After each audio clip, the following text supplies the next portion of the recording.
Mamalengke muna tayo sa Bonifacio Market. Nandun si Edwin Duque. Nako, tumaas daw po ang presyo ng manok. Pero ang karne bumaba. Ayan. Anyway, alamin natin mula kay Edwin Duque. Edwin, kumusta ang presyohan dyan? May buntag, Kuya Angel. Dito sa Bonifacio Market sa Caloocan, maraming bumaba ang presyo, mga etsa gulay. Pero itong presyo ng karne, Kuya Angel, halos 20 pesos yung ibinaba mula sa dating 300. 280 yung presyo ng karne, ng baboy.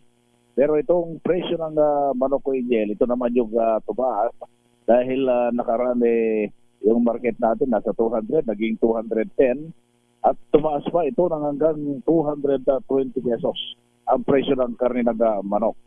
Yung nabibiling na pakpak ngayon ay 210 din. Yung Adidas dating 160. Ito yung Kalaykay 170 ngayong umaga. Ang sabi ng vendor ay dahil siguro doon sa nung Pasko, halos napakaraming bumibili at medyo kumapos supply. Pero sumagana naman ang supply ng baboy kaya mas bumaba ang presyo ng karne ng baboy. Yung pataunahan ngayon, 300 o 200. Yung 280 ang pataunahan. Ang ulihan ay 300 pesos. Ang liempo, bumaba na lang hanggang 330. Yan, mula sa dating 380. Pero ang presyo ng kambing at baka, walang paggalaw. Nasa 500 at 460 naman yung baka.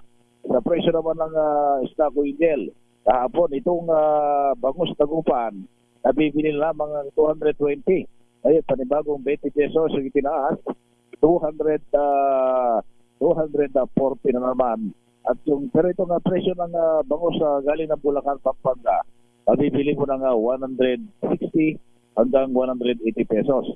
Ang tilapia, galing ng Batangas, ito yung magandang klaseng plapla.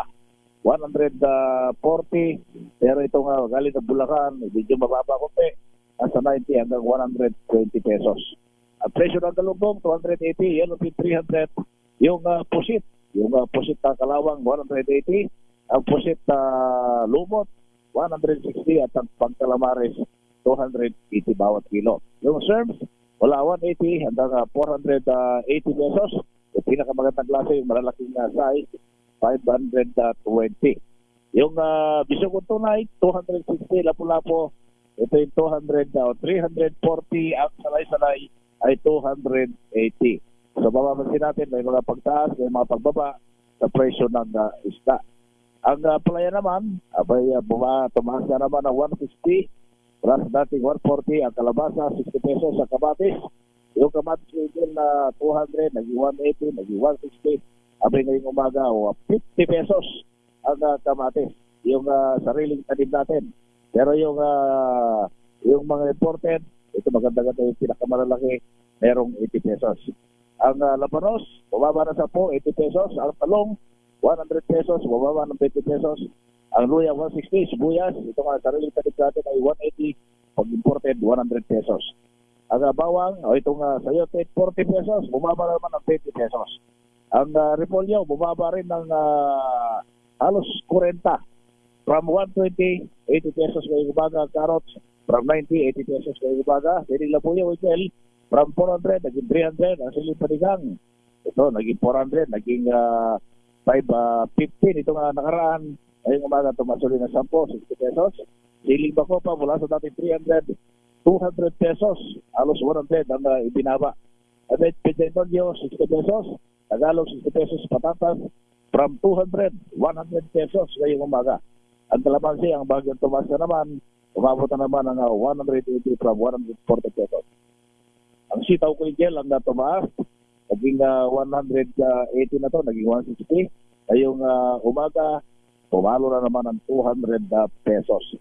Yung broccoli, 250. Bensay, bumaba from 600, 200 pesos ngayong umaga. Celery, para 150, 120 ngayong umaga. Walang paggalaw sa mga prutas. Ang bigas, nag-umpisa sa 35. Susundan ng 40, 60. Ang pinakamataas na klase ay 80 pesos. Ang malagkit, 58, 80 pesos at 100 pesos bawat kilo.